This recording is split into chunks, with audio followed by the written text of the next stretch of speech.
Welcome to Co-op Mode, round 152. This is the official video game podcast of Secret Friends Unite. Oh my goodness. I am one of your hosts, Todd Oxtra, from beautiful Savage, Minnesota. I have survived this weekend, went to a cool con, Twin Cities Con with my son. He has to go for his birthday. We had a great time. Good elements. There were so many cool video game and different themed merch. Didn't even get to go to the video game area. But our co-host, Mr. Mark, the Canardian Carabin, actually hosted a panel and met cool, neat people that are involved in the video game world. So, Mark, just give us a little bit about that. So this weekend I did a con as well called HalCon. And it, look at the Gengar. That's such a great badge. My badge is around here somewhere, but I'm not going to go grab it. So HalCon was great. I got a press pass. So I didn't actually host a panel. I had a private interview. Oh, I thought you did. Okay. A press interview, which was really great. Private interview, press room. Just an intimate sit down. So people will be able to listen to that in podcast form, coming up as special Patreon first spotlights. So we'll talk about Patreon in a second, but if you haven't subscribed, now's a great time to test out the 7-day trial because they're coming up soon, and then they're going to be released to the main, Absolutely, shared public feed and all that kind of stuff. But the people I interviewed were E.K. Johnson, who wrote among other things, the Ahsoka novel that I'm holding in my hand right now. She also wrote the Padme trilogy, the tie-in novel for the Dungeons and Dragons movie, which was a delight. Even if you don't like Dungeons, like I've never played Dungeons and Dragons great. in my life. I loved that movie. So good. So great. And she was a delight to talk to.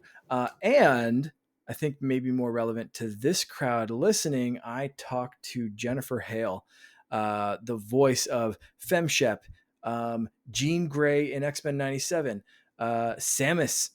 We talked about Samus and her being uncredited in that role, but still being open for the phone call if Nintendo calls her for Metroid Prime 4. Is she open? If she not, you have to listen to the episode to find out. We covered a wide variety of things from acting, voice acting, video game acting, all that kind of stuff. They were two amazing interviews. It was a packed, busy, fun weekend. And I actually did not hit the gaming floor there at all either. I did some cosplay stuff, some vendor floor stuff. And then the interviews were just kind of a main focus for me. So look forward to those very, very soon, especially for Patreon listeners. Yeah, I am hoping I will also have some interviews coming from Twin Cities Con, which is year 2 and in Twin Cities. I actually got a signature of the official Batman 1989 sequel novel that just came out, Batman Resurrection, from John Jackson Miller. Hopefully, I will be interviewing him. He's done a lot of different novelizations of different pop culture, which is really cool too. So, man, cons are great. If you have a good time, my son wanted to go for his birthday, for his 19th birthday. We did that with his friend. They had a great time. My wife, we went to see a panel with Grant Gustin. He was amazing. So cool. If you've got a con in your area, no matter how big it is, it's a wonderful thing. Believe me, we did not have those when I was a kid. I went to a dirt con in Frankenmuth, Michigan. There were no people there. I just bought crappy comics. And yeah, it wasn't until later in life cons became a much cooler thing to actually meet cool people. Yeah. Mark, what was your first con you went to? CaperCon. We went to the first one. My brother and I did a live recording of the Warp Whistle podcast. I think Famous Seamus was there. Oh, wow. Asked a question, if I remember correctly. Seamus, correct me on that one. I know I met you at CaperCon, and I think I'm pretty like 99.9% positive that Seamus was in the crowd for that very first CaperCon. And us doing that live panel. That was a blast. And I've been at almost every single CaperCon since. There were a couple of years where it coincided with me traveling or being away, but every single time I can go to that one, I do. And I was talking to some organizers of that event today. They're having their 10-year anniversary this year. Um, and I made a couple of suggestions and then got them in touch with someone. So we'll see what comes of that. That's should be cool. Very, very cool. 10 years. Wow. Life is passing us by at a light speed, Mark. It's kind of crazy. Um, well, we want to thank the folks from our Patreon Secret Friend Squad. So, Mark, tell the people who are awesome that make this podcast happen. Absolutely. You can go over to patreon.com/secret friends unite and join all of these wonderful people, including our besties tier, Derek Trevelyan, aka the Figure Dude, Francie, the official hairstylist of, I'll say SFU, but it's really just Charlie, the Xbox Expansion Pass, and Charlie's Uncle Tim, as well as our friends with benefits tier, John Sedorf, Phoenix Sisters Entertainment, who is doing they're doing a fun trivia contest or something like that with Charlie, I believe. He was I hope just they beat Charlie. explaining. I hope they Yeah, beat Charlie. I mean, Charlie's so bring cocky. it. He's like, I got this. I'm like, I hope he gets like shown up and I'm like, and then he has to like redouble and do like a montage of himself boning up on trivia. So Charlie like has to actually earn it. we we should probably be like rooting for the home team, but yeah, I'm kind of with you. It's Phoenix Sisters Entertainment, mop the floor. Brennan Myers, Corey in HD, and Matthew Keel, as well as a brand new Patreon member, Kurt Krug. He's got connections. He is the newest member of the Friends with Benefits tier. We have to give him a video game power up. Absolutely. Kurt, I finally met Kurt at a C2E2 this last summer. He's a great guy. He actually hooked us up with our Al Jean interview, which by all means, it's out now for Patreons. Check that out. He's the one of the best producers of the Simpsons, one of the heritage writers there. But Kurt is a great guy. He's always looking out for us. So he's been a big advocate and he wanted to listen to that interview and joined us along the way. So a video game power up for Kurt. I don't know if he's a video game player, Okay. but he loves Michigan State University, a college team. He loves geek culture. So with that, he's a big Buffy the Vampire Slayer fan. So Mark, a power up for Kurt. See, I was gonna go until you said Buffy the Vampire Slayer. I was gonna go based off that he's got connections, Sure. that the video game power up would be kind of more of a real world power up where if he has a Game Boy, he always has a link cable. Ooh. If he needs a link cable, he just has it. Okay. It's just in his Okay. pocket, in his bag. If someone says, "Hey, does anyone have a link cable?" Kurt's there. He's ready to go. He's the man. That's who you want around. Okay, so he's got a connection. So just link cables, or would you say like he's got maybe a USB charger always on hand? So it's a little bit more, Yeah, at least a he's little got bit all the more. connections that you need. Okay, all the Everything. cables. Yeah, he's good. USB chargers. If you need a connection, Kurt's your guy. Video game. He's got a switch dock. He's got a mini projector. He's just got all the connections that you might possibly need. All right, I love that. Yeah, he's Yeah. just like it's like his infinite bag Solid, of solid connections. I love that. Wi-Fi connection. Everything. It's like the guy who has all of the cables, which would not be me because I don't have like 4 tubs of old connectors that I think I'll eventually need. But he's Mhm. always just got those on his body so he doesn't actually have to make his wife angry. So very good. Yeah. I like that. I'll also go the other way that he always gets like his devices never die. They're always on Oh, like his controllers, all right. everything else, his phone. It's always on like at least 5%. So Mm-hmm. it never dies. So it's like always goes Very, to very 5%. useful. So it might get a little bit, soft along the way. But he's good to go for another 5% infinitely, which could drive some anxiety, quite honestly. Like, is it gonna go? I don't know. But maybe he's like, I got this. Never I'm always know. at He always 5%. knows. That's it. The confidence level that he knows Exactly. that he's always got that. That kicks in. Exactly. Yeah. I'm at 5%, but I'm always at 5%. I would love to be that.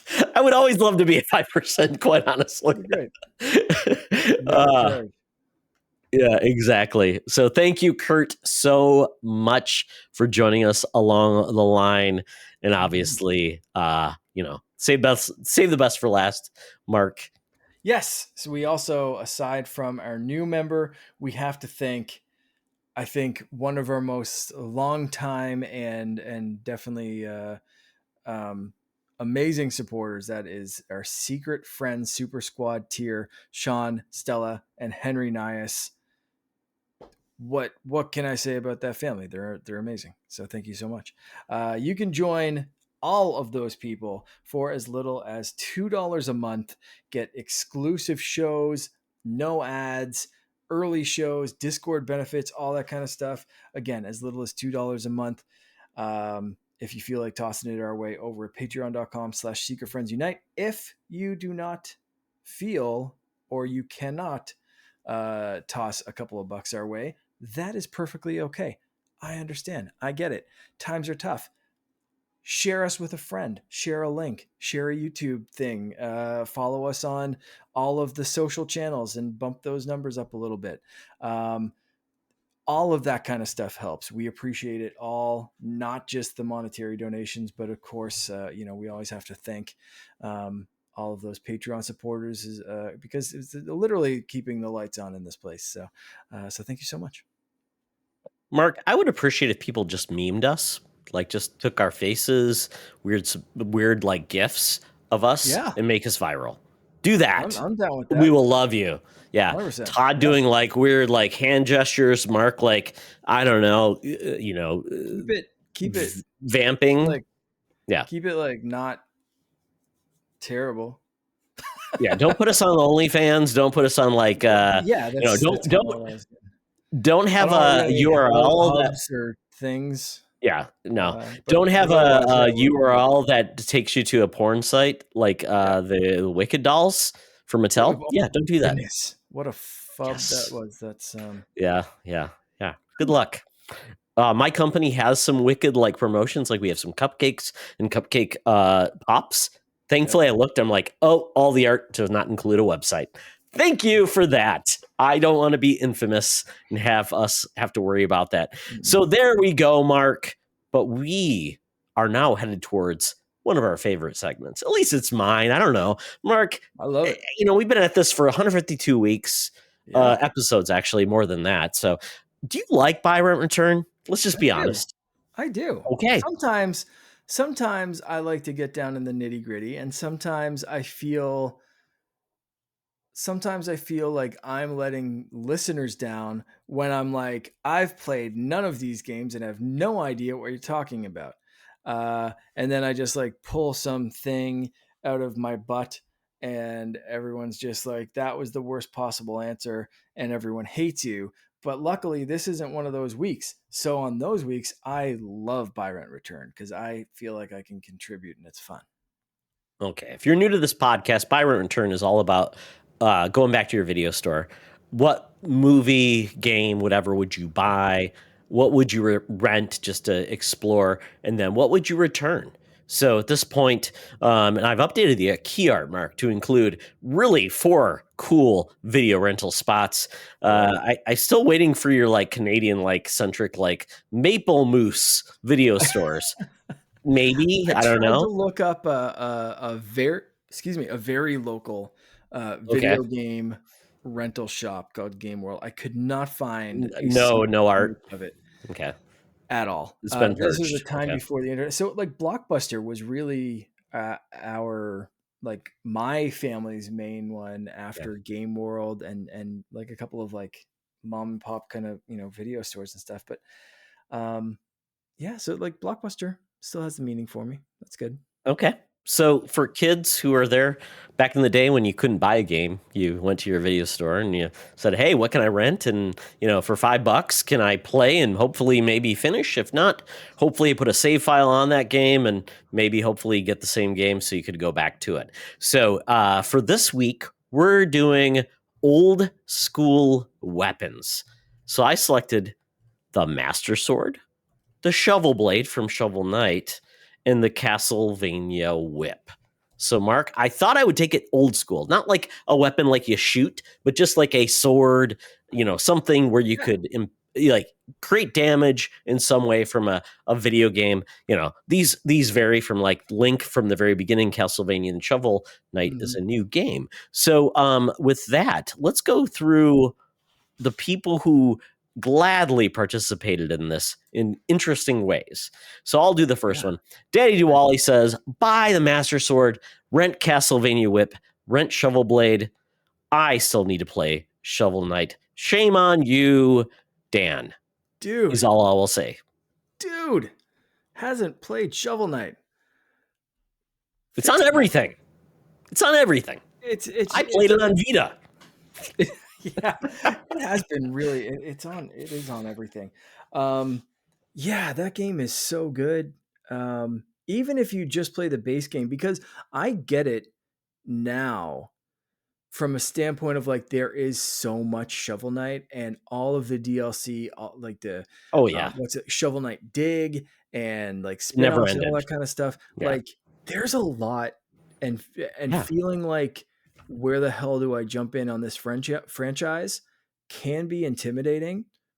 So Dan, if that's you, just play Shovel Knight. Skip everything else. If you love it, go back to everything else. But Shovel Knight itself, the core first game, still holds up, is still brilliant, is still, in my opinion, probably the best one that I've played, the best Oh, example, the yeah. best place to start. Like that's the one you want to go for. Don't worry about everything else right now. Just play Shovel Knight. Absolutely. Well, Mark, we can put the same pain on Jose. He says seconded to Dan. So shame on you, Jose. Play Yeah. Shovel Knight. So is he okay? Has not played Shovel Knight confirmed, or just seconding that Order. order? I'm gonna assume the worst because that's Okay. how I feel about people. I just assume the worst. Yeah, yeah, All right. I'll take yeah. the You the see, Winter Gamer. What was that? okay. Oh, go ahead. Um, oh yeah, buy the Master Sword. Been dreaming of being the one to pull it out since I was a kid. Rent the Shovel Knight shovel blade thing because it just seems like fun, bouncing off of enemies. But would Absolutely. but would most likely use it to get rich. Yeah, Underrated digging, caveat digging for with the treasure. shovel. Yeah. Yeah. And return the Castlevania whip only because I have more fondness for the others. Solid answers. Mm, sad. I will get to the very sad one that makes me sad. Luke Lore, buy Master Sword, rent Shovel, return anything Castlevania. That's a lot of hate. Ooh, I don't wow. understand that, Luke. Okay. All right. Let's What are you unpack this, doing Luke. there? Come on, Return anything? I come don't. back. Did like vampires hurt his family or something? I don't Maybe. know. Is he a Yeah. vampire? He doesn't like Castlevania. He doesn't like Simon Hmm. Belmont. I don't know. I think we need to have Luke back on the show and really unpack this. I think Um, so. we have a co-op couch for a reason. It can also be kind of a therapist couch. I think Luke kind It's of true. chilling and telling us where Castlevania touched him um, might help. I don't know if everybody knows this, but I have a nursing degree.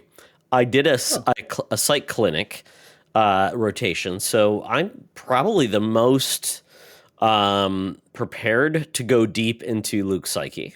So all we'll right, see how it goes. Yeah, perfect, let's get on perfect. that. Let's Yeah, let's let's make him have a session, and I think he'll enjoy that. He's also a teacher, so he's very vulnerable. yeah, definitely. I will take the Nias family's answer with I am returning the shovel, though it can be a powerful and versatile weapon, clearly from the movie Step Brothers. I just have to return it. All right. I am Okay, renting the whip. Anything that Indiana Jones has is kick ass. I'm buying the sword. It is always amazing. From Zelda to Heavenly Sword, can't go wrong. So, sure, sure. sword, from like the Master Sword, but like, yeah, pretty much any sword, you can't go wrong. I get that for sure. Yeah. It depends if you're looking at like, the shovel knight, the shovel blade is probably the most versatile. Like, say, well, how often are you going to use a sword? But you'll use a shovel a lot. The whip, Yeah. I don't. I mean, maybe the whip is just a fun thing to like break out at like parties. Hey, look at me, I'm whipping things. A sword, you can't really bring out a sword at any time, really, in a social situation. It's really got to be preserved. You don't want to be the guy that goes to a bank and whips out a sword. I mean, have you ever heard a good news story with a sword involved, Mark? Todd, Yeah. you wanted people to meme you, and then like 2 minutes later, you said it's always fun to pull out a whip at a party.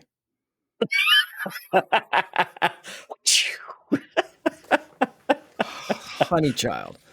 Yes. What are you There we asking go. for? There we Yeah. go. All right. Well, yeah, that's I'm gonna move right on to Schloss Ritter, who Yeah. said, "Oh no, actually, that one's yours. Go ahead." Oh, by the whip, specifically Castlevania 4 omnidirectional version, so I can smack and grab things in any direction. That was the first whip game where you're just like doing like weird things where the whip is like just like kind of just going like an undulating thing versus just whip like that. You remember that in Castlevania 4 where it was I kind of like a I weird, yeah, I do. yeah. Yeah. Okay. Very weird. Rentmaster Sword. Who can say no to sword beams? That's true. I like that when you charge it up.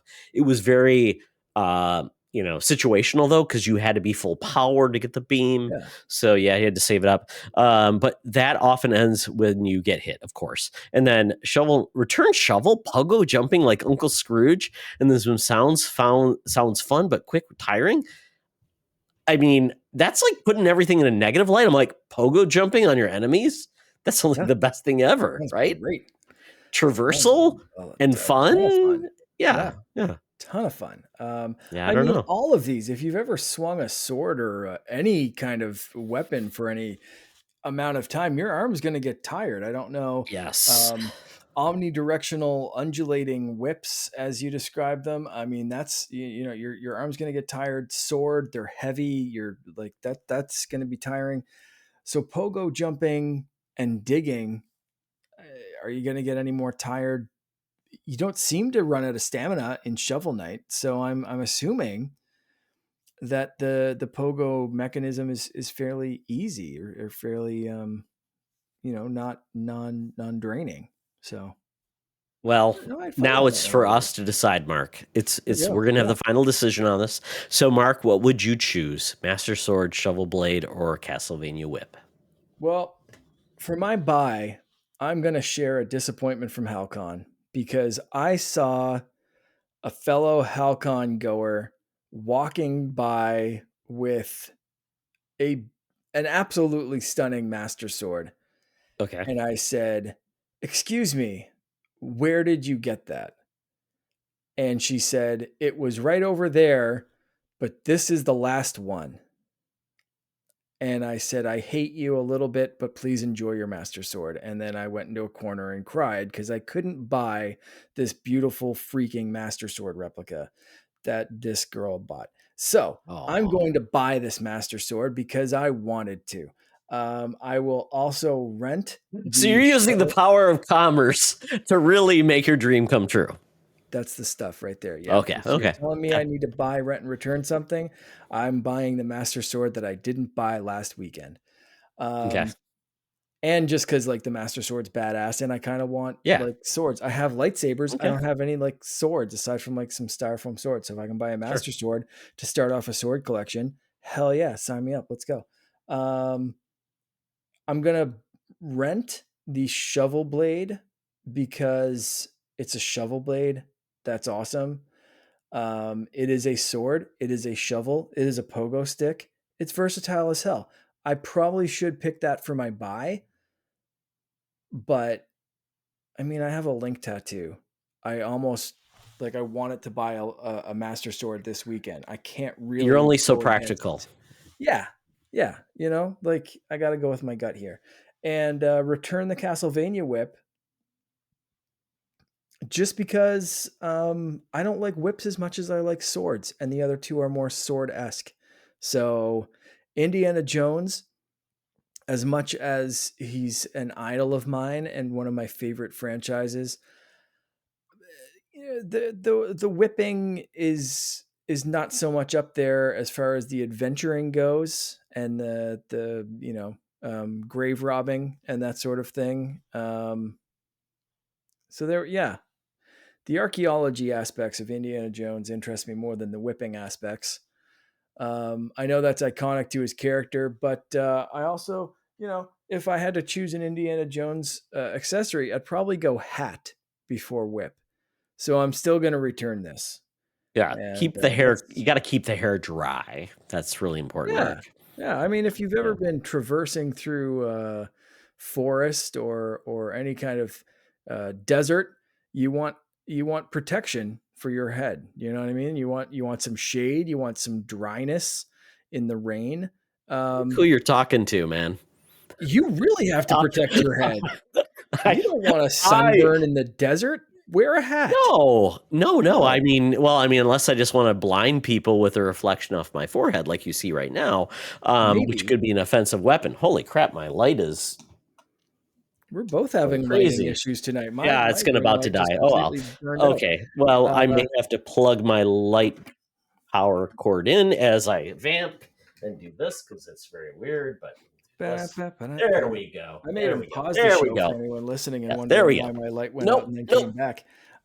Todd's Mark's got raised a fire in his the house because of his light. I'm getting like seizures because of my light going crazy. the So show must yeah, go wrong. I mean, on.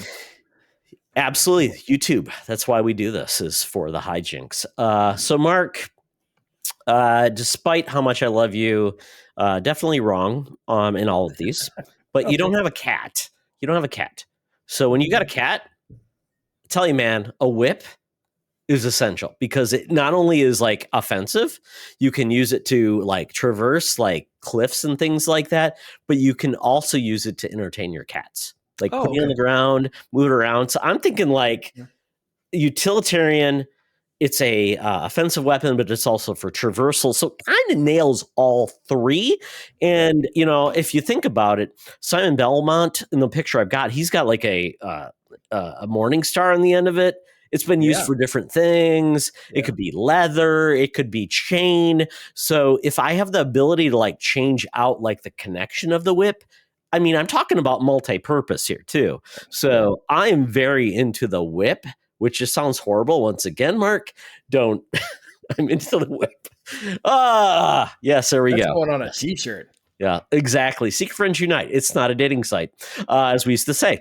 Uh, then I'm going to the shovel blade because I need a shovel in my life. I've got to do gardening. I've got to do things. I've got to shovel doggy do. It just happens. But I also need to defend myself, and I also need to traverse. It's like a pogo stick. And how Yep. much fun is that? I need fun in my life, and I need traversal. So I'm going to go with that. So I think people would look at a shovel like that, look like that with that cool handle. They'd be very envious because there's a lot of cool swords, but how many cool shovels are there, Mark? One. That one. Exactly. Unless you think of like Mystery Men, there's basically I think it's the Oh, there's a shoveler. couple of good shovels. Yeah. Yeah, yeah, There's a yeah. But couple. I mean, This is the but best. this is the shovel. Yeah. So I mean, you could be another sword or you could be the shovel. So I'm all in on the shovel. For Shovel Blade, I actually have his amiibo. Yep. Take My that to the amiibo's over bank. there. Yep. Yeah. It's great. It's kind of broken, but I make it work. So if anybody wants to buy it for me, so maybe I can get a good one. I don't know. That might be one of the most valuable amiibos, as far as I know. Don't know. Master Sword. Um, Link doesn't even like his Master Sword. It always breaks. It always like degrades. He doesn't take care of it, Mark. It just feels like the Master Sword is um it's never really regarded as like a great thing until you need it, and it just feels like you Mm, get lost behind. So I yeah. think that like it just needs a little bit more regard, but it is a cool weapon. But Mm. I mean, I can't brandish a sword in my yard to do like yard work unless like I guess I'm powering it up and do the spin to like do like mowing. Really? I don't know. Have you tried it? No. That's Okay. definitely a good use case though for the yeah. I think that's Okay. If Yeah, somebody can oh, show me that it works, and maybe I change my opinion on the utilitarian of this magic sword, master sword. It's really cool, but once again, I mean, show me how I can use it to make my life easier is that's what I'm right. saying. Yeah. Okay. Yeah. Okay. All right. I like that. Very, very good. This is a good conversation. A little controversial. We need a couple of people to revise their opinion or basically really state why they feel the way they do, because some people's opinions are just trash, but I won't say who. Um, let's move on, Mark, Okay. to what we've been gaming. Woohoo. Yeah. Man, Yep. am I seeing some new games? You're seeing a new game and then a A new very game. old game. Yeah. Oh, so it's not Brothership. No, Okay, I was I have confused. not. Okay. Yeah. Okay. Yeah. Okay. So, I'll get to that one. First off, I want to talk about Okay. Mario Party Jamboree because this is the best Mario Party game easily in a very long time, maybe ever. It has so much going. I've played so much more of this game over the last couple of weeks, and it is delightful. Finn and I have been playing the Paratroopa flying mode, which actually has you stand up and flapping your wings and like trying to fly things over. There's like a crazy taxi style mode where you taxi characters around um, through like flying through the air, and then there's like a flight battle mode where you kind of just steal like flying things. It's not like battle mode like Mario Kart where you're like throwing shells and stuff, but like they call it battle mode. Um, but there's like a rhythm cooking mini game section. There's just like the normal mini games. Then there's the boards. There's another thing where you like work through the boards and get things to decorate your plaza. Like there is so much to this game, and all of it is so good. Um, it just yeah. The only downside from this game I can think of so far is the restrictions to online multiplayer, but hasn't really come up aside from like my brother and his fiance wanted to play with us, but you have to have like 4 copies of the game and 4 switches and all that kind of stuff. You can't do like 2 people on one switch and 2 people on another switch online that we've seen so far for like the regular Mario Party mode. But otherwise, holy crap, Is this it game is good. Have they fixed like the do your best you want, but it's going to end with like, did you land in enough red spots? Yes, Did they they ever have. fix that? Okay, good. Yes. So you can leave that on if you want to. And occasionally, yeah, you can get someone who just lucks out with those ending things. That has broken a couple of ties that we've played so far because you never know who it might be, who lands on the most red things, who gets the most Hmm. coins, who wins the most mini games, who does this random thing, who does that random thing, who had the worst luck, who had the best luck. Like it's all over the place. So you can actually at the start of the game get rid of those and play in like pro mode. So it's all about who actually gets the stars on the board. Duke it out, battle it out on the board, play the mini games, collect the stars. No bullshit at the end. Just who wins, wins. That is it. So yes, they have fixed that Good. 100%. That's good to hear. Yeah, it is really good. They've thought of everything. They've made seemingly everyone happy. Like it is just an incredibly solid Mario Party game. It is Mark, so good. I put a link into the chat because I'm like, how many Mario Party games have been there? So when I look at it, the first Mario Mhm. Party game was on the Nintendo 64, came out in 1998. Since then, Mark, there have been 19 Mario Party games, which is just crazy. That is Do you know wild. what the first Mario Party game for mobile was? Mario Party E. It's a card game from the e-reader Wow. in I did not know about that one. 2003. But it's amazing how many Mario Party games have been on like the DS, the 3DS. It's kind of crazy. That's a game that you feel like that's a game you'd play in the big screen, but it's Mhm. amazing how many they have. So it's quite a franchise. Yeah. Yeah. Like, and the 3DS one was solid. Like it was fine for what it was, but yeah, it's definitely like a big screen party kind of game for me Yeah. anyway. Um, but this is it's such a great game, man. Like it's like Finn and I tonight before bed, he was like before he went to bed, that we were flying around, and then Oh we were yeah. doing there's another mode where you have to work together, and it's like Overcooked Junior. It's not like Oh, food okay. based, but like, Sure. you know, you have to one person has to like tilt his controller this way and the other has to like tilt it that way, and Yeah. you have to basically pass a ball together and work to get it from one end to the other, and you get 3 balls and it unlocks like an This item. is where you decide whether you want a child or you want to make them go away. Yeah. The 3 of us were playing Oh. it last night, and Mm. it was so much fun. Everyone was screaming, including Finn. By the end That's of it, good it's to like, hear. "No, don't do this. Oh, no, don't do Oh, why'd you hit it that hard? Oh, Aw. why" it was so good, and That's good to hear. I'm sure there's modes that I'm forgetting now, but, like, it is all so solid, and there's still mini games that I haven't Great. played, so, so really, really good. The second game I'm going to talk about is I did buy Mario& and Luigi Brothership, Okay. Thursday night, and then worked half a day Friday and went up to this con, Yeah. and didn't play a damn thing all weekend aside from the SP. I didn't really touch my Switch. Um, so I haven't played that game. I haven't looked at a single frame of that game, but in order to get me in the mood to play that game, I went back and played Mario& and Luigi Superstar Saga, GBA game. Okay. First in the series, I never played any the of these game. games. Oh, okay. This is Yeah. a good one to start, and it's on Nintendo Switch Okay. Online as well. When it Okay. dropped on Nintendo Switch Online, I played a little bit of it, but have not really put the time into that game to show it the love that I think it needs. Um, so that is where this thing has been great. I was able to just fire this in Nice. my pocket, in my bag, take it to the con with me, play it in between, play it at night, and that kind of stuff. Be just while we were traveling and whatever.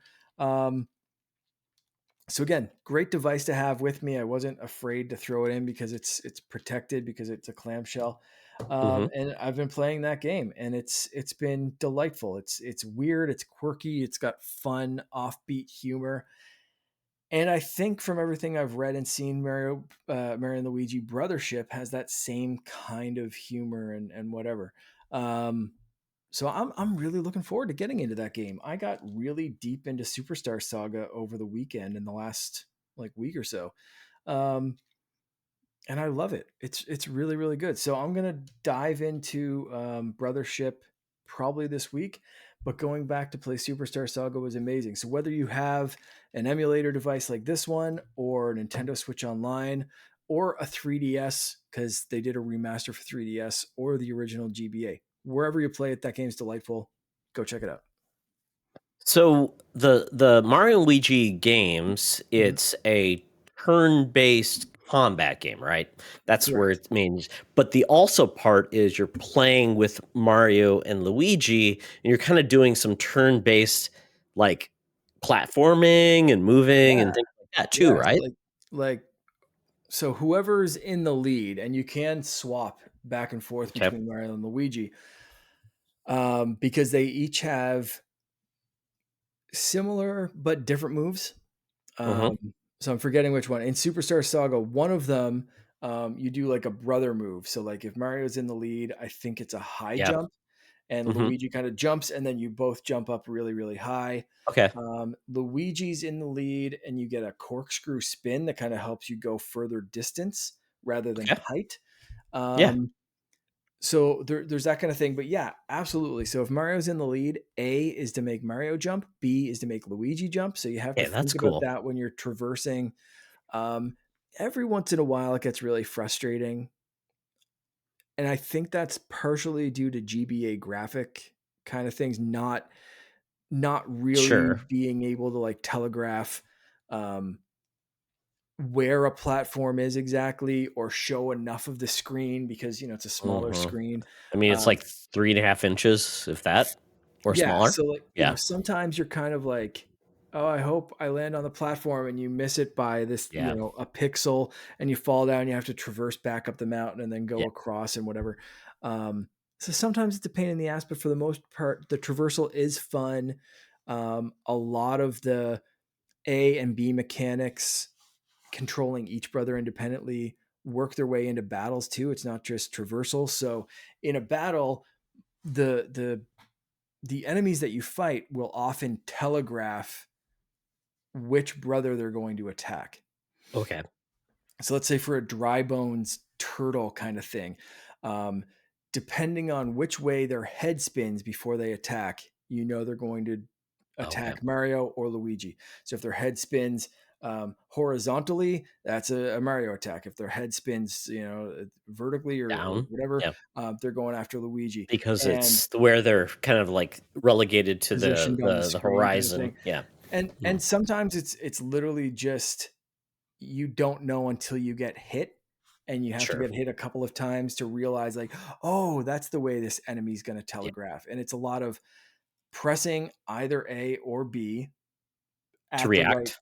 Yeah. for the right brother, but also at the right Hmm. timing, because some enemies, if they start their attack further back, it's going to be a slightly different time to counterattack than if they start the attack closer to you. So there's Yeah. there's there's a ton of strategy to this game that make it not just like which move am I picking for the turn-based strategy, but there's also a lot of like the defensive strategy of when can I counter this? When can I defend? When can I block? How do I block? What's the timing on it? Like it's a very mechanically deep game. It's really good, and it just keeps growing and growing as you go on, and there's so Hmm. much more to like keep in your mind. So I think if you put it down for a little bit, you're like, pick it back up and you're like, okay, what the hell does this enemy do? How Exactly. does that look? Yeah.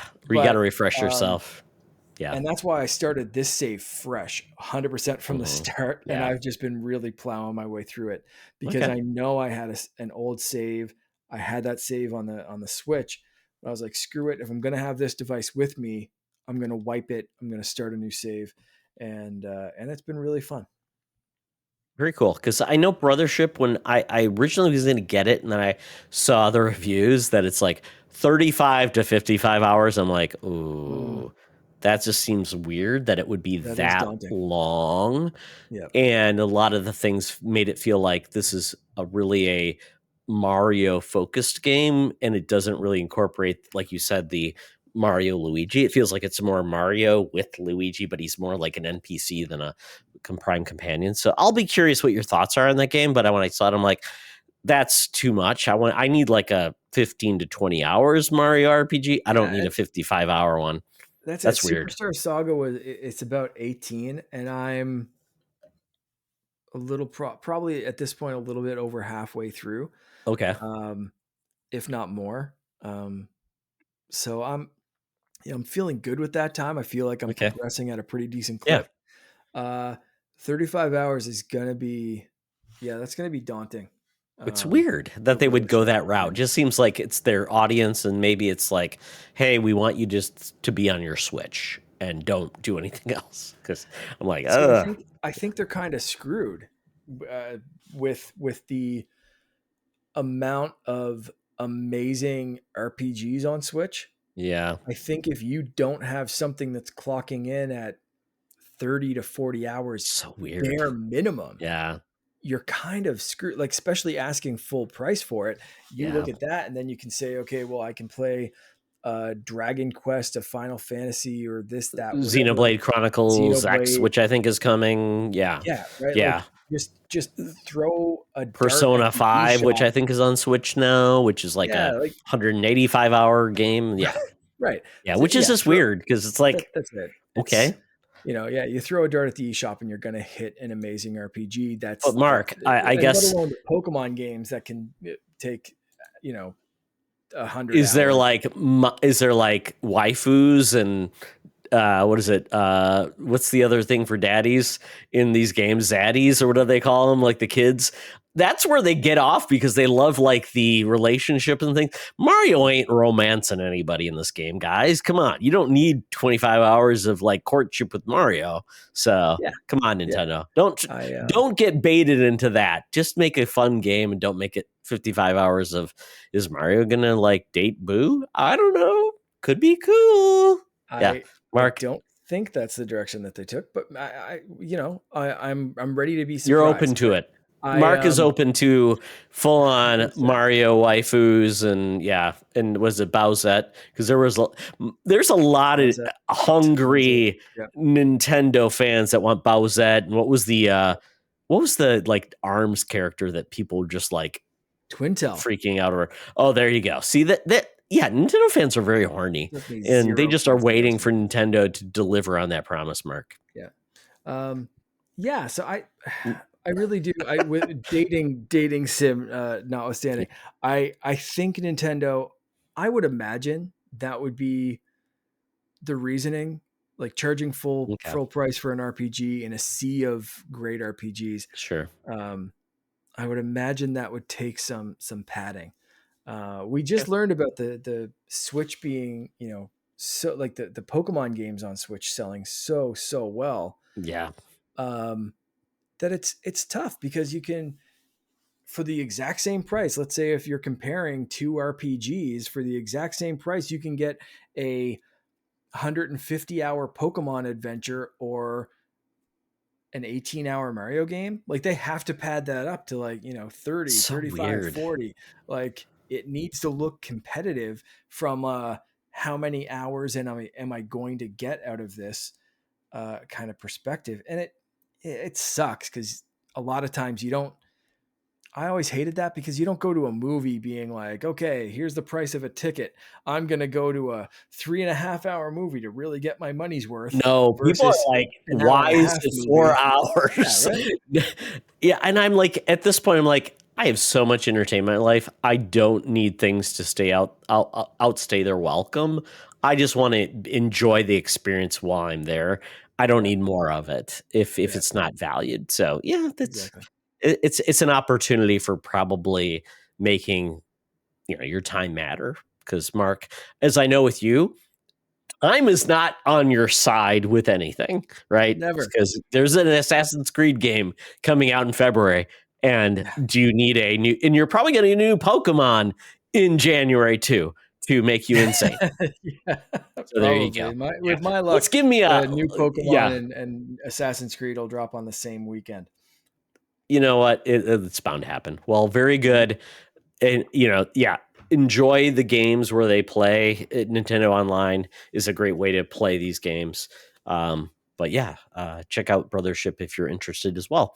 For myself, I've been struggling to find the game that has connected me to a console. I've just been really, mm, I've been playing a little bit of everything, a little bit of COD, a little bit of Space Marine 2. I did play a little bit of Echoes of Wisdom, and quite honestly, just did not grab me, especially after everybody gave me their feedback. I'm like, oh, it doesn't sound like it's a must play. But Dragon Age, the Veilguard, Mark. I have dabbled in Dragon Age and really have not gotten into it, but this game is speaking to me so hard. This is a BioWare game. They have not had one since Andromeda in 5 years. wow. Um, I believe, let's see, I'm trying to think beyond that. We did get the Mass Effect Legendary Collection, which gave people a little bit more promise of where BioWare is going. But before that, we got Anthem as well. So this is like BioWare saying, hey, we're still a good company. We can make Yeah. cool games. Um, I'm not prescient about Dragon Age where I'm like, it has to be a certain way, it has to be a Mm, certain like style of game, or it has to be a specific viewpoint or be like uber dark or anything. So Dragon Age the Veilguard is essentially the most modern game within this franchise. We had Dragon Age Inquisition, Dragon Age 1, Dragon Age Origins, and Dragon Age 2. So it's a weird group of games. There's been anime and things like that too. I've enjoyed the games. They've always had an issue where I'd always fall off. But Dragon Age The Veilguard, I'm really enjoying. And it feels like the most Mass Effect Dragon Age game of all time. You're essentially brought into this game like a movie where you're seeing it 30 minutes in, Mark. It feels like you're brought in by this dwarf Varric, who's part of the Inquisition, who says, I need people to recruit to do a mission to take down a guy who is Valen, who's a elder uh, elf who essentially is almost like a god. We need to take him down because he's about to break reality and allow some really bad stuff to happen. So we're recruiting like a thief and all these people to bring in and take him down. So that's where the game starts. You're like, oh wow, this is crazy. I feel like I'm in the middle of a movie. And you do it and you get to select your character. So I picked basically a elf who's part of the Grey Wardens, who's kind of like it's almost like a group of people who are trying to do the right thing, maintain order, but not aligned to like a government organization. I've got red hair. I'm an elf. I'm beautiful, Mark.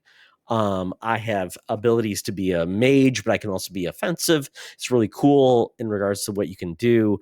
I'm really enjoying the game and where it branches off. This feels like Mass Effect 2. Did you play Mass Effect 2? Yes. Okay. So you remember it was all about assembling the team. This is what this game is. It's all about assembling the team and forging relationships, checking in. Hey, how are you doing? I'm not really checking on you because I want to romance you, but I really am. It has a lot of those instances where it's really interesting. You're doing a lot of companion missions to kind of look into their past and bring them closure.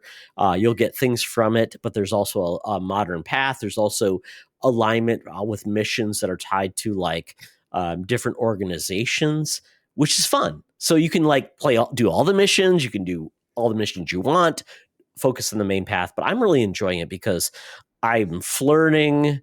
I'm doing the wrong thing. And then I can't flirt anymore because they're basically like, I'm upset. I don't want to carry this relationship forward. It allows you to have any type of relationship you want, whether you're straight, gay, whatever, which is fun. So I've kind of focused on like, I'm an elf with redhead. I like a mysterious lady. I like a elf lady who's like into tech, and we're having a good time. And I'm also worried about a griffin that I've got to raise, and it's very fun. And I'm just loving the game. It's so much just fun. The combat is really great. It's real time. And but in the long time when you pick your crew to go through different missions, you hit L1 and then you can choose like compounding abilities. So like you can pick like, hey, your guy does like some fire bolts. And if we get another person, I select their power that does ice bolts. Combining the two is like synergistic, which is very fun. And you can slow down the combat at any time to do those your own abilities as well, which is fun. So I'm really loving the game. It's got really pretty much like Mass Effect, where you pick the conversation wheel of like it shows you like fist or heart or cry and things like that, which but it also then when it says what you picked, it's also nuanced. It's not exactly what you picked, so it's very much like new Mass Effect, which I'm like loving to pieces. So I'm not sure how long this game is, but I'm just loving it to pieces, Mark. It's got me. I needed a That's game great. like this. That's great. And I love it. A lot of people are complaining because of the art style. The art style feels very much like a stylistic, almost like if Pixar did like a fantasy movie. It feels like Cool. that. And I think people are putting it in the wrong space where they feel like it's dumbed down. It's not dark and grimdark. But I'm like, I like that because they've got some expressions. They're not all like dour. So I like it. Hmm. Yeah, I this is it's such a seems like a divisive game. We just talked about Mario and Luigi brothership having some kind of like all over the place maps, but this or all over the map reviews, but like this one's the same, like 82% Metascore critic review right now.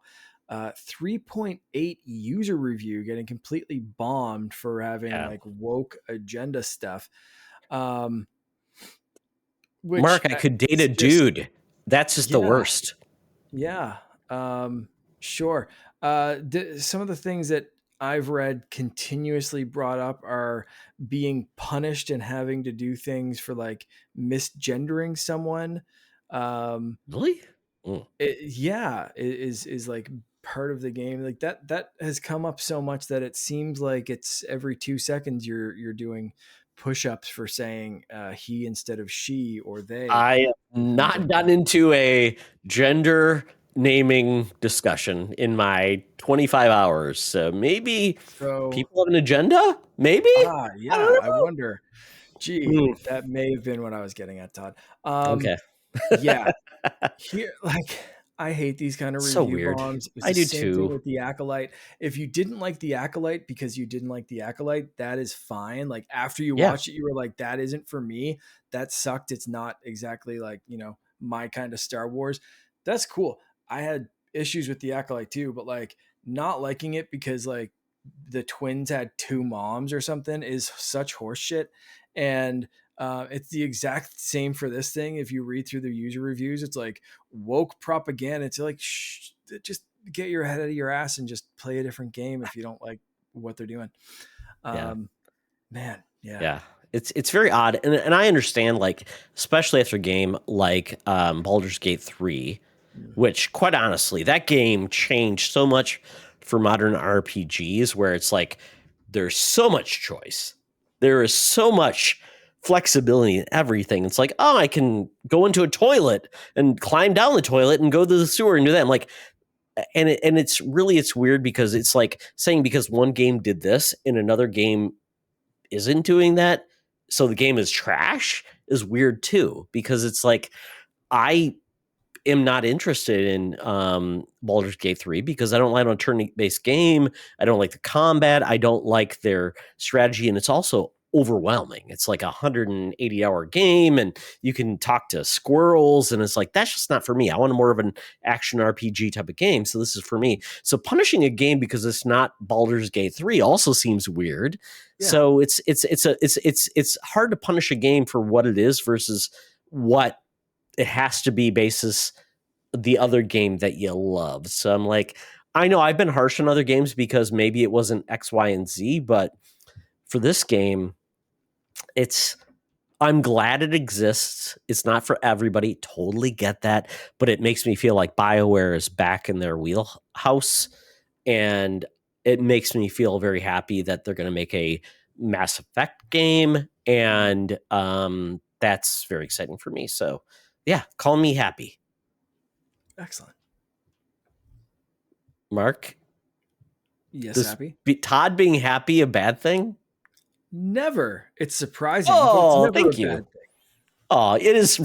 I love that too. It's like, yeah, Todd's usually a grumpy grump. I'm like, thing. nah, not this case. I love it. Okay, awesome. So with that, Mark, we are done with what we've been playing. It's going to be, we got more games coming. I've got games actually I'm going to play very soon, which I'm very excited about too. But with that, listen to this ad. Hey, Secret Friends Unite, let me tell you about Zencaster. We use them for our show, and now they're supporting us. Zencaster is now the all-in-one solution making podcasting easy. It's the ultimate web-based podcasting solution. Provides high-quality audio and video podcast production and hosting. With a full suite of professional tools, podcasters can seamlessly record, produce, and publish studio-quality content, all from one dashboard. Being a creator has never been easier. And we chose Zencaster because of the ease of use, high quality output, and it makes it super easy for our guests to come on. We had multiple solutions we tried before, and Zencaster has just been the best fit for us. Why Zencaster? It's now super easy to record a podcast with Zencaster. Log in using your browser and start recording a high quality podcast right away. Record studio quality sounds and up to 4K video with your guests. Feel a sense of zen knowing Zencaster's multi layered backups ensure you always have your recordings in the highest quality, even if the connection is unstable. Have you ever worried what you sound like? Zencaster's post production process makes you sound buttery smooth. It automatically removes those ums and ahs in your recording. It removes those awkward pauses in conversation too. Set the right podcast loudness and levels while reducing background noise with the click of a button. So, if you're interested in making an easy, high quality podcast just with the click of a browser button, go to zencastr.com/pricing and use my code SFU1. You'll get 30% off your first month of any Zencastr paid plan. I want you to have the same easy experiences I do for all my podcasting and content needs. It's time to share your story. Now back to the show. All right, we move to the mailbag. We've got Jose, aka Chipotle Bear. He says, "Not sure if you and Mark are big COD guys, but if there was a skin or two that you really love that would make you want to jump in and buy it, what would it be? Could be from any universe or IP." So, Mark, COD is a first-person shooter game, so you're not always seeing your character. You're used to Fortnite, where you see your character all the Yeah. time. So, would that change your mindset if it was only you see it when you're like in a menu, or maybe people seeing you to buy a skin? Um, I can still dig that. Like knowing that I'm playing as a skin, I think it would have to be a kind of a cool skin for me to jump in specifically for that skin. But I've been thinking about I've downloaded the new Call of Duty game. I just haven't had a chance to play it. So I really want to get in. As far as like what skin I would absolutely like stick to or main, my mind instantly goes to the Mandalorian. Happy 5-year Yeah, anniversary to the yeah. Mandalorian today. So if they Oh dropped a wow. Mando skin, it fits perfectly. You're going through, you have so many weapons. If they did a special event with like the Mando slug thrower or something like that, like I think that'd be really cool. Um, but like even without that, like I think there'd be like it just seems like a good fit for that style of game, and I wouldn't mind being first person Mando because then you still get like the gauntlets, you still get the gloves, you still kind of get to see a little bit of that You can Mandalorian see, armor, yeah, you can see right? extremities and weapon. Um, Yeah. and you can still see the weapon, of course. I think that'd be badass as hell. I'm trying to think of some others. I mean, they have committed to doing Call of Duty on a Nintendo console. We haven't seen it yet, but if they were to take like Samus or something like that, and I don't know how that would work holding a gun, or maybe, there's something where her arm becomes the gun or something like that. Like, I don't know how they'd pull that off, but that would be another one that I think would just be really badass. Would be a Samus skin. I think that'd be a lot of fun. It's interesting how far they go with it, right? Because Mm. I'll be honest, I'm not getting to the like COD skins because it's first person. I typically play the campaign, don't play any of the Yeah. multiplayer. But I think if it really reflected, like you said, your extremities and your weapon, but also impacted like sounds and like the rounds Yeah. you're shooting and did some unique things, that would be really cool versus just be your headset and things like that where you can only see it from there. So I mean, if you think about getting you in the mode for that, I just think that could be very cool. So I'm thinking maybe like I think more of like Predator. Predator would be Oh, kind of cool. cool Yeah. because you'd have like basically your viewpoint, you'd have like the three dots, the sounds, maybe incorporate like an IR or infrared view. That Yeah. would be cool. Yeah. Um, other than Instantly that, unlock that perk. Yeah, that'd be yeah, sick. maybe something so goofy and weird, almost like this is gonna get really weird because I don't know if Disney would allow it, but like Buzz Lightyear, right? Oh, yeah. He'd have his like shooting and like he would say his like funny phrases and he'd be able to fly and do things like that. That would be a lot of fun too. But I don't Yeah. know if Disney wants to allow that, just like Yeah. Nintendo. Don't know if they want to allow that, but I think Yeah. that would be a lot of fun. So I'd be more playful with it and it would have to do that. I just don't want the stuff to be more like cosmetic versus like feel like you're actually building an environment around your character. But maybe I'm wrong. I like it. Mark, you got the next one because I don't understand this.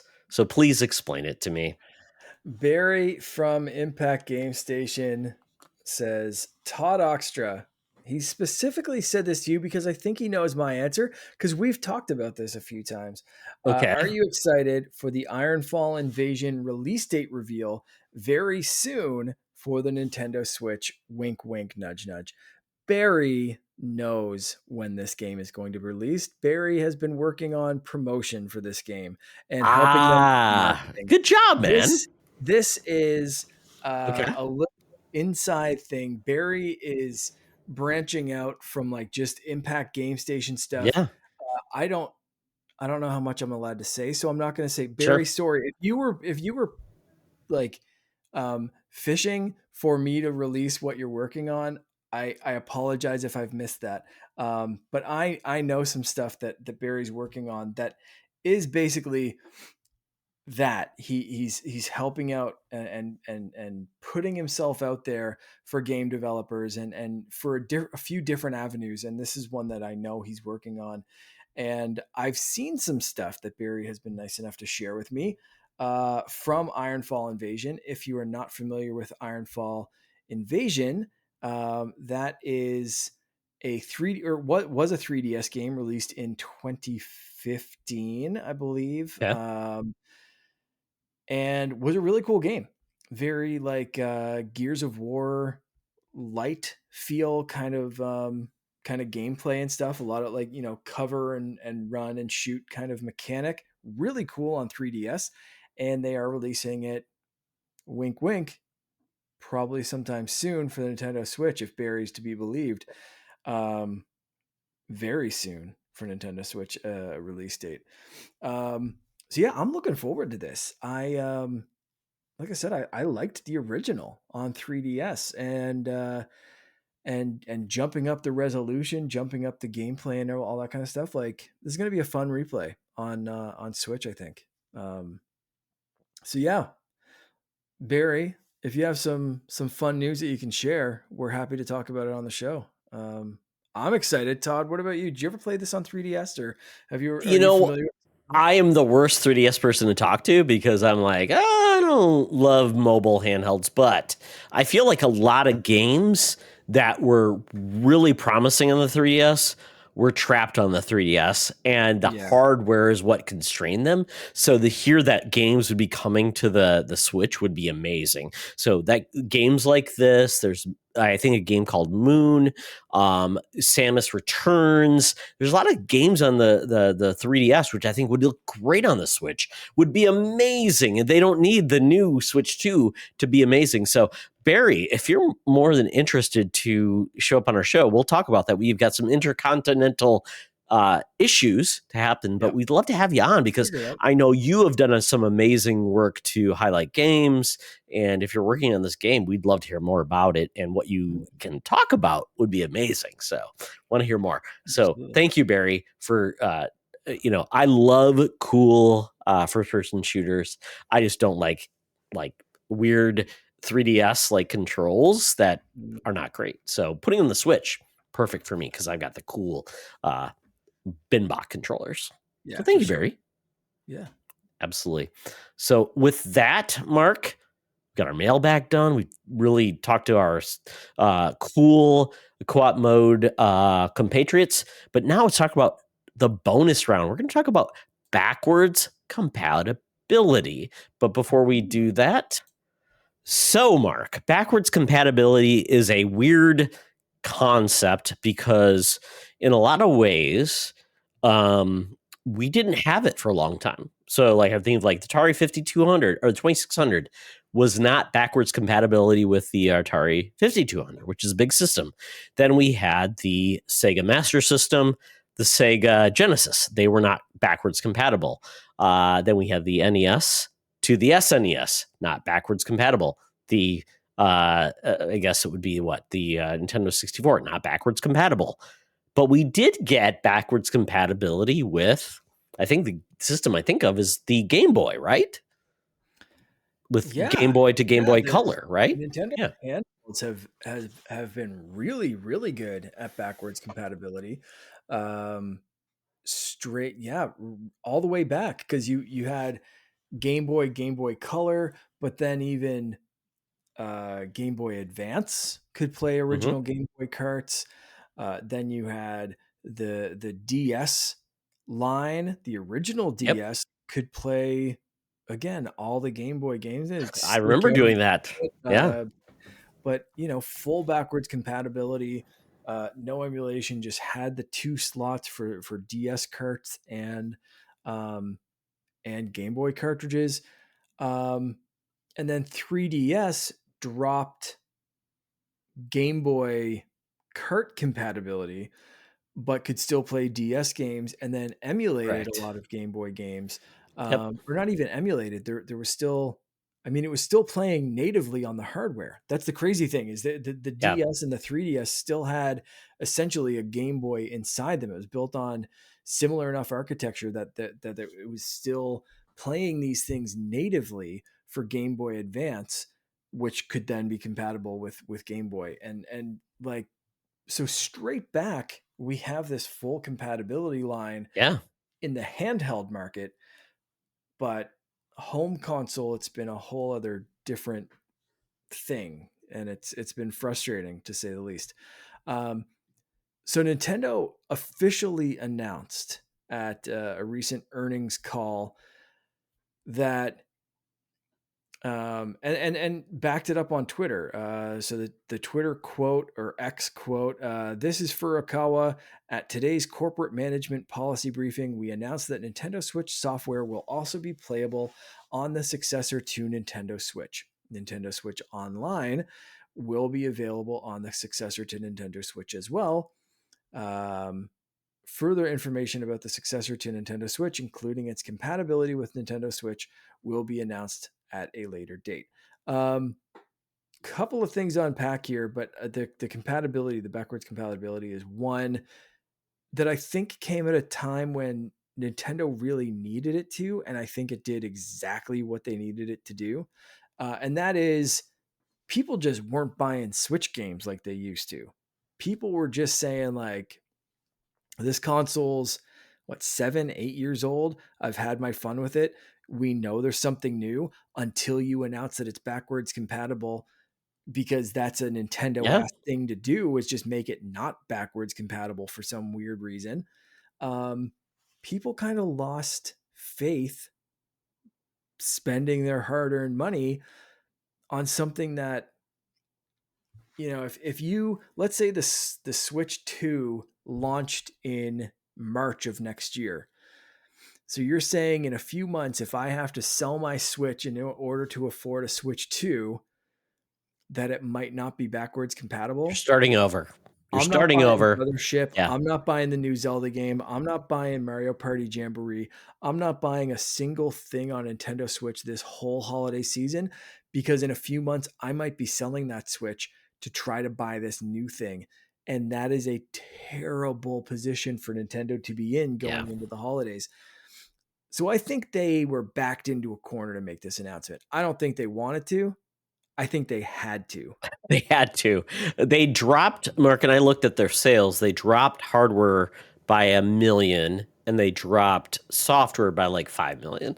So that tells me right there that they're saying that, yes, we expect new buyers to buy some hardware because we want, and it's funny because they mentioned we want everyone in your family to have a Switch, not just Oh one yeah, per household. We want many. So it's like, I get it. So you're going to have it for your kid that buy the those, but they know that a lot of the people that are hardcore Switch fans are going to be like, well, are you going to just resell me my games on the new hardware? So I'll just wait until they release that version on the Switch too, which I'm going to buy, and yeah, I'll wait on that. So by doing that, which Nintendo may do like the deluxe version on the Switch 2, yeah. which And is that, fine, but yeah, they don't want people to not buy games just so they don't play them. So it's a smart play for them to finally do that. And I know people said, well, what about carts? I'm guessing they're going to do the same thing they did with like the DS to the 3DS, which just means like the cart will work in your new game console, but it won't work in the old one. Like have like a weird like tab or something like that. And I think that's yeah. good enough. Yeah. Absolutely. Absolutely. Yeah. Yeah. I don't see there being any reason to believe that, like, Switch 2 games or Super Switch games are going to work in the Switch that you have right now. there's going to be some sort of restrictor or some sort, like you said, a tab or whatever, Yeah. DS to 3DS style. 100%. I see that happening. You did bring up an interesting point, though, and this is something that my wife and I had a conversation about immediately following this news. Was she just kind of asked, like, well, does that mean that the games will automatically look better like they do on Xbox? Mm, Or is this like something where it's, and I said, like, that's the PlayStation versus Xbox camp most yeah. of the time. And we just, so the reason she was asking was we just kind of went through this whole thing. I don't know if you saw, um, they released a Lego Harry Potter definitive edition. Yes, for like Right. what systems was that actually on? I don't remember. It was like It's new Xbox gen. One, I think, and it, I mean, it works. Like, she's played it on the Because Xbox Series. I because don't those know if games there's were a, originally on what, the 360 and PS3 I and think that Wii. I think there was a PS4 Xbox One remake kind of Okay. thing, or like at least, Yeah. edition kind of Yeah. thing. And then the so this new one, little bit expensive for something on Xbox that we're used to smart delivery. We're Yeah. used to not paying for those prettier upgrades. Yeah. Used to just downloading a patch. And I went through my whole games list because she was asking me, like, I thought we didn't have to pay for these. I thought that there were, she's like, you've said that before, right? And I was like, yeah, like, and I Mark, showed her my I whole think games they list. actually termed it free master, like a remaster Right. for Yeah. free on Xbox. Yeah. Yeah. Yeah. So, like, and I went through my whole games list. I was like, yeah, Jedi Fallen Order looks better. Even stuff like, ongoing stuff like Sea of Thieves, and there are a Yeah. bunch of games that I went through my whole Xbox library, and I was just like, this was free, this was free, this was free, this was free. And like, and she looked at that Harry Potter one, she's like, I love this game, but I am not paying for that upgrade, knowing that Yeah. so many of these are free.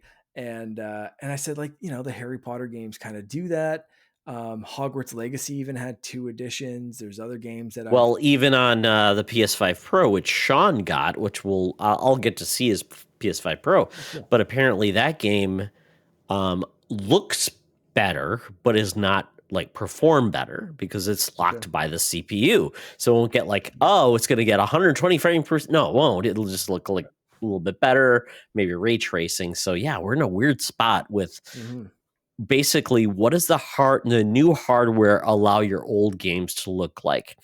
And I think the good part, Mark, is because Nintendo partnered with Nvidia for their hardware. Nvidia is a God, they are so good at their software AI upresing and all of their basically they call it DLSS, which is like Yeah. I don't even want to say what the game name is because I'll screw it up. But I have a PC and we have a GPU that does that stuff. Xbox and PlayStation doesn't have that because they're with the AMD, and because of that, they have to basically create their own software to do that. Which is PlayStation has done with the PS5, which is pisser. It's the PlayStation, whatever they call it. It's basically their way to use AI to increase the frame rate and things like that. But Nintendo will benefit from NVIDIA Yeah. with their AI software, which will mean DLSS 2.0, maybe 3.0 will work on the Switch, which means maybe the software will do the heavy lifting for Nintendo. It'll be just like, yeah, it looks better because the chipset and everything is doing the work. I Yeah. hope that's the way it works. But I wouldn't put it past Nintendo to say, because apparently I listened to podcasts, they said they were showing devs on the new hardware what Breath of the Wild looked like at locked Breath of the Wild locked at 60 frames per second, 4K. Ooh. Ooh. That's insane, right? Fudge. Okay. Yeah. So then you say, well, is that because of the hardware or are you doing extra work and you're going to sell people Breath of the basically Wild like definitive what edition. Sony does is say, here's the Horizon Zero Dawn remaster. Is this going to be the Breath of the Wild remaster? We charge you, if you own the game, you get it for $10 extra. I don't know what Nintendo would do because Nintendo charged people that owned Mario Kart 8. They charged them $60 for Mario Kart Mario Kart 8 Deluxe on Switch, right? See, I So I don't don't know. that one see that one I don't see as like a recharge because you couldn't pop a Wii U disc into a Correct. Switch. Oh, absolutely. I get that. It's the format's This weird. one, Yeah. if they come out with Switch 2 and they say here's Super Mario Kart 8 Deluxe Super Edition HD 4K, then I'm gonna have an issue with it. Are you okay with like Especially $10 extra and people who never bought the game, they get it at full price? Because I'm okay with that. Like I saying you get a benefit from it, but if you maybe. never owned it, sure, why not? It depends. See, it all depends on the effort. If it's $10 and it's just a new coat of paint or it's locked in a little, A I'm better frame like rate. better frame rate. But see, Yeah. knowing that DLSS exists on the chipset that they're using, Yeah. likely, um, that'll piss me off. You know what I mean? Like that because it's essentially charging us for something that's built in anyway. That the system like they would The probably games have will to look that go way in. regardless what Nintendo does, right? Yeah, they Yeah. would have to go in Yeah. and disable that for like let's say Breath of the Wild for instance. Like if Yeah. DLSS is built in to their console, they would likely have to turn that off for Breath of the Wild in order to make it not look Yeah. good. You know what I mean? Like so that It's I, like the negative I'm Nelly inside of you very saying, would Nintendo do that? yeah. Or would they be Yeah. cool with that? But they're gonna. So I would say then, is it like if they do like, hey, we're gonna charge you more, they have to add value versus just performance. Like we've added more courses, and I'm guessing Nintendo at Maybe. this point, hopefully they're saying we're not going to sell you the game you already own better. We're going to give you new games that are better. Mm. Like we're going to give you a Mario Kart 10. We're going to give Yeah. you Breath of the Wild, whatever. But I don't know if they could do it with Breath of the Wild. Maybe Tears of the Kingdom because they didn't do any DLC for Tears of the Kingdom. So maybe Breath of the Wild they leave It, alone. honestly, it's a case by case basis for me because Yeah. thinking of Breath of the Wild 4K 60 locked, I'm like, yeah, I'd pay $10 for that. No Yeah. problem. Mario Kart 8, I don't know if I'd pay for an upgrade for that because it's already a beautiful game. The frame It's rate's already already locked 60. beautiful. Yeah. There's certain games that I'm like, yeah, I want to see that as pretty as you can make it. Do the thing and I'll pay the money. And there's other games that I'm like, you know what? I got out of that game what I needed to. Your art style was too good, Nintendo. Sorry, but you had it locked in at 30, locked in at 60. I don't know if that's going to improve an experience for a game that I've already finished and moved on from. Like if it's not like I need to replay this game in 4K 60, am I going to jump on that? And there's like certain games in the Mario franchise that I might pick and choose. Do I want that to look a little prettier? Can it look prettier? Is it going to make a difference? That kind of stuff. So if they're doing those upgrades, it's going to be a real like pick and choose sort of game for me. Um, but I'm just kind of hoping that DLSS is just like a thing. I don't know. Yeah. What about this? So they said, you know what? We're not going to milk you. We're going to give you a new Mario Kart. You own the greatest game. It's going to come forward. We're going to give you Mario Kart 10. Uh, uh, Smash Brothers is going to be, there's going to be a new iteration. We're just Mm. going to make this game look good and you're going to get it on your new system. Um, what about if they said, Tears of the Kingdom, though? We're going to give you a special edition with new content, but you're not going to get that content in the game you already own.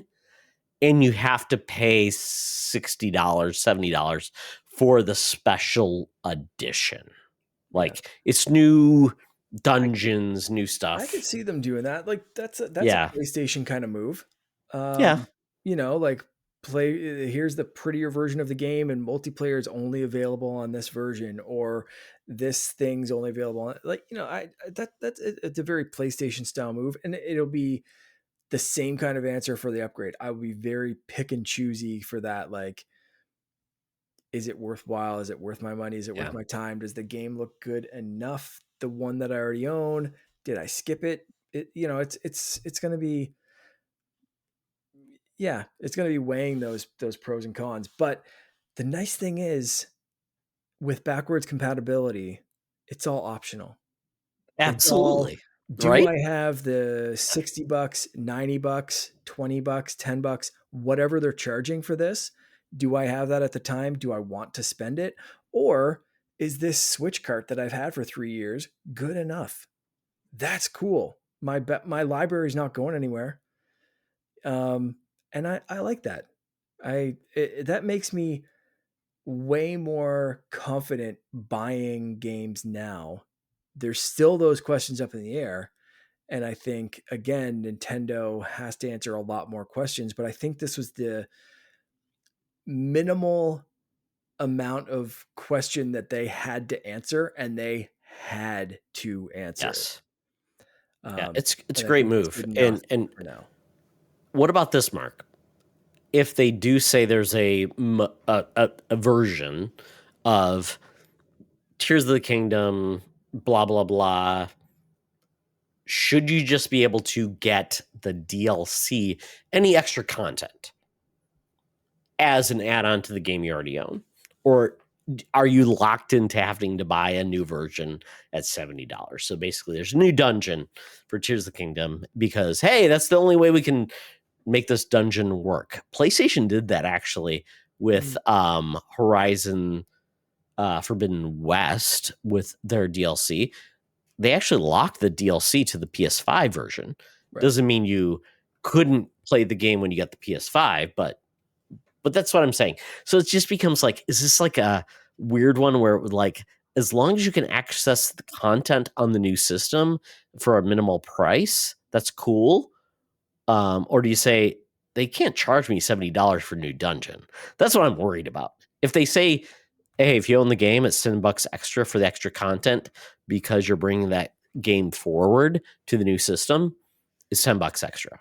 That seems fair versus Yeah, saying that it's that locked seems behind a new fair. edition for $70. That seems fair. Is business always fair? Definitely not. Absolutely. You know, and that's it. Like, I hope whatever Nintendo does, if they do some shady shit, and this goes for anyone other than Nintendo, um, Yeah.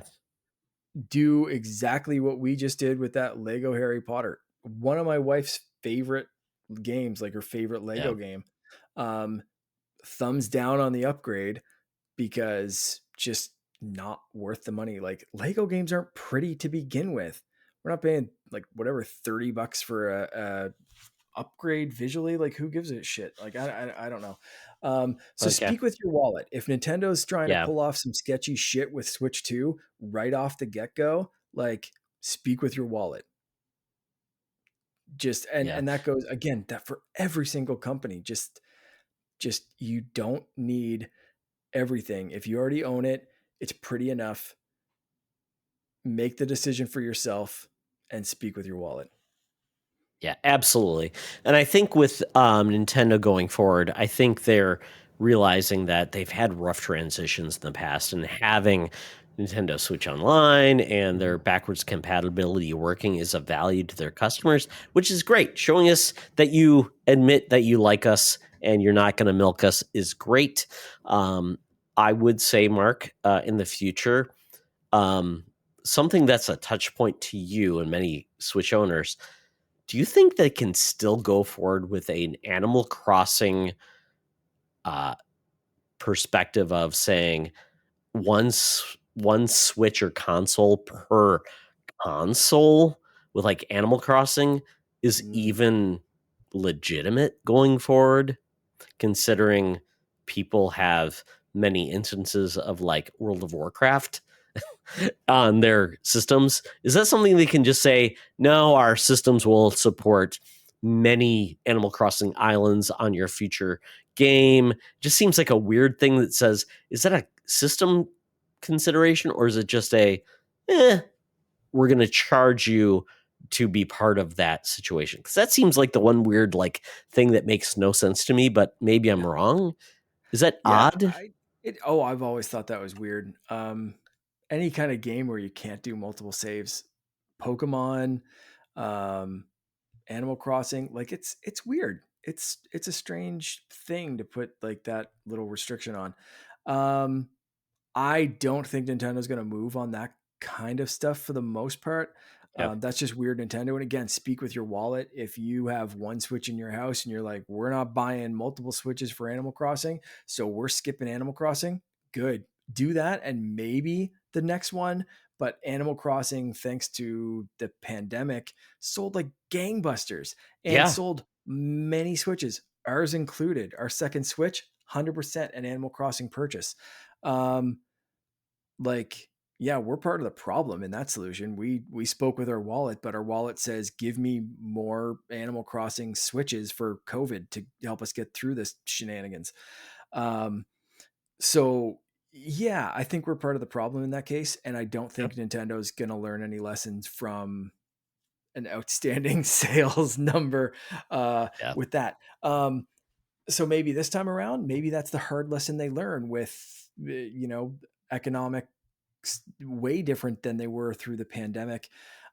Maybe the Switch 2 is a, hey, this is starting off as like one console per house because of the price, because of tariffs to import these things from Japan. Yeah. Ooh. We don't know. I Yeah. read something today Thanks. where Thanks, potential, US. yeah, And the all potential our U.S. issues. Yeah. Tariffs. I'm not going to get into politics on here, but tariffs might bring. I saw something quoted today that the PS5 Pro could be well over $1,000 thanks to incoming tariffs from reasons Oh, from you guys. God. Um, yeah, Mark, I'm not to blame. I voted a not certain way. you I specifically. know, Your I know, I country know. in, But yeah, and yeah. I hate the fact that our voting would impact other countries because it absolutely does. And Yeah. that's shitty. Yeah. Yeah. Yeah.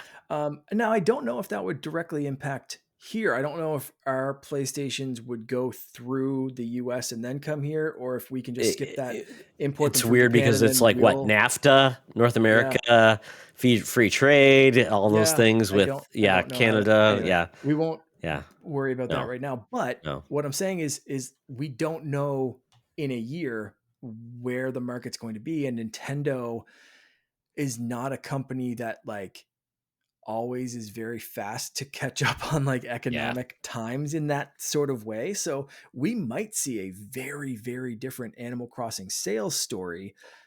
Let's say if it launches in a year, yeah, um, because people just might not be doing that, like, same COVID thing of like, hey, we're all stuck in the house. Of course, we're going to have multiple yeah. switches. They might Inflation be is a like, are weird you beast, crazy? right? We're not paying Yeah, $500 each for two Switch 2s just so we can play Animal Crossing. Like, not happening. Um, so there's still a lot of these questions. One question I want to ask, completely shifting yeah, gears from yeah. those kind of sales. They mentioned Nintendo Switch Online will be available on the successor to Nintendo Switch. They Okay. still haven't named this stupid thing. Do you think They this is didn't even still give it a going to game be mark. They didn't give it a name. Like the NSX was the name for the right? Switch. They Yeah. didn't give it a code name. I want a cool code name, Mark. What would you give the Switch 2 code name? Let's do that. I would I would call it, you know what? I wouldn't even do a code name. I just straight up release the name and say this is called Super Switch, and we're keeping the Nintendo Switch Online name because we still have Switch. Now it's Nintendo Super Switch Online. Um, I'd skip code names altogether. I'd just go Super Switch locked in. That's it. I'm calling it the Wallaby. There we The go. Wallaby. I like that. I don't know The Honey why. Badger. They're not like Um, Australian or anything, but I'm yeah, calling it the Wallaby. I Yeah. like it. I like it. If we're going animal names, So yeah, wallabies. yeah, Wallabies so cute. sorry, I distracted you with my silliness. Uh, What was I supposed to say? No, I just, does that, are they saying something without saying something by saying that Nintendo Switch Online is still going to work with this thing? Are they saying that this is probably going to be Switch 2, or TU as you've dubbed it.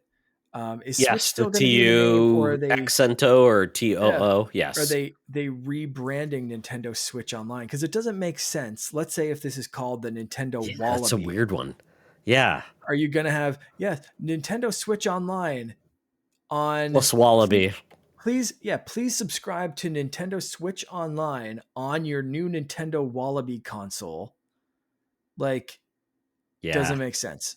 So they're giving Yeah. something away in the name there.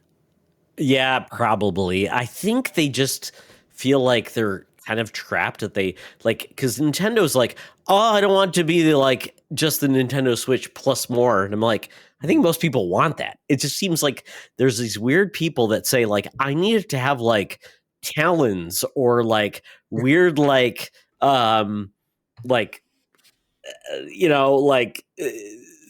like I don't even know what to say, Mark, Yeah. because I'm like confused. They want it to be like odd and weird and have like these things that make it playful, but not Mhm. necessarily value added that people care about. I mean, I always think about like what did the Switch like Joy Cons bring? Weird ice cubes and like some things. It's like, did anybody care about that stuff? No, they want to just play their games online. So I'm wondering, quite honestly, what would the new console bring from a hardware perspective? I don't think people care. But to your point, God Almighty, it's weird to that they would have to do it. It's like, well, we're no longer PlayStation 4. We're now known as PlayStation Wendigo, and we have to rebrand. That just seems like an odd choice. So I'd Mhm. say probably no rebranding. I think it's going to work, and it's just going to be like Switch whatever, and that will be okay. But yeah, they kind of put themselves in a corner with that Switch Online branding. So Yeah. interesting. I do wonder, like, if they would just rebrand that service to like just Nintendo Online or something like That that. makes Like sense, the right? same way we have Nintendo Music now, which is awesome. And Freaking love yeah, that app. Um, but like I wonder if they would just say, like, Nintendo Music is now part of Nintendo Online. yeah. Nintendo Online works on your Switch and your Wallaby. Um, please The subscribe. family of Nintendo, Nintendo whatever. family. Yeah. The Yeah, Nintendo Nintendo console family, family whatever the of hell they want to do. So X, Y, yeah. Z. Yeah, Um, yeah, so yeah, very very curious with the wording in that small tweet or X or whatever the hell you call it on that platform. yeah. So it's going to be interesting what happens, but this is good news. I'm glad they didn't just like leave this out there. I think they needed to do it. And from that, Mark, let's just put one last spike in the ground and saying, at this point, when do you expect them to actually reveal the next generation of Nintendo console? February. Think February. Okay. I'm thinking like January because I think as long as they get all of those wonderful Switch bundles for the December highlights, I think going into January, that's when they'll announce something. And I I think we think will. Okay. no, I think we have very similar reasonings behind those. Yeah. I was gonna say January, and I think they're going to avoid that like 30-day return window from Mm. Oh, Christmas God. or the holidays, That's because so like corporate of you, Mark. I know, but like it's real. Like Yeah, I don't know if that's you've ever true. had that. Like I remember a Christmas where I got an HD DVD player, Oh, boy. and very quickly they announced, HD DVD is going away, and I think I saw the writing on the wall and returned it very quickly anyway. But I think it was even within that like 30-day window, if you did get something, like you could return it and do all this whatever. Yeah. I was a little ahead of the pack, but like, switching over to Blu-ray and all that kind of shit. But like I really think Nintendo would say, like, we need to do this in like February or March, so no one hits that like 30 or 60 day. Like I think it's mostly Yeah. 30 at most stores. But if there are a few outlying stores with 60-day windows, I would even put that like late January, early March, just to avoid like pissing off another couple of million people that got that thing for Christmas. And then it's like, what do you mean, dude? I just spent $500 on this console and a couple of games, and you're telling me there's a Super Switch coming out in a minute? Like, no. Like, I think spacing it out, yeah, at least by like a couple of months, knocks out that return window, and also I Okay. think maybe stops people from being pissed off. That's weird because I think of like at this point, if you don't own a Switch, it's somebody buying it that has no clue about the world of video games and would have no clue about the Switch too. It's like, Probably right. hey, you're good for like 18 years of your Switch 2, your Switch grandson. Enjoy. So Yeah, I just think it's going to be a small window. They just want to sell all their games through December, and anything after that, yep, those games will work on our system, and here you go. So that's fair. Yeah. we'll find out, Mark. Nintendo's a weird company. Next, I mean, we've got like Alarmo, we got Nintendo Music, we got Nintendo Japan, Donkey Kong Country. I don't know what's next. Maybe exercise tape. Maybe Ring I Fit could, 2. you know what? I could really see them doing Nintendo Fitness. Um, we've done Wii Fit, and we kind of sat that out for like the Switch era for the most part. Yeah. But I could really see them doing something like Vitality Sensor, sleep app, do like bundling it all in on some sort of app that also works with Super Switch. That, like, yeah, I could really see them doing a push into like Nintendo Fitness, like have workout programs, Ring Fit Adventure, Vitality, Step Counter, all that kind of shit. Like, I could see them really doing a push of like, Switch 2 is not just a game console. This thing's going to keep you in shape. Here's your Apple Fitness Plus competitor. Here's your, don't spend Yeah, money on a absolutely. Peloton. Just get this and do workouts in your own living room with this ring and some bands that you strap Joy-Con onto your wrists or your legs or something, and here's a pedometer that you can add on that's also a Poke Walker. Kind of like, I could see them doing a huge push into that, and that's the big differentiator. Like you said, like, people are looking for that gimmick. um I could see them doing that, and the writing's on the wall for them. Like, they just released a new music app. They could easily integrate, like, here's some workout tunes. I think there are like pump up tunes on Apple, or on Nintendo Music, if I'm not mistaken. Um, yeah, Mark, I am convinced we're going to get a Nintendo cooking peripheral with Switch 2 down the road. yeah. Cooking Okay, and being Nintendo healthier down Music the road. straight up has running, walking, powering up, all these match your mood playlists. There you go. And I know with Ring Nintendo's getting Fit, it into was all stuff. about making smoothies.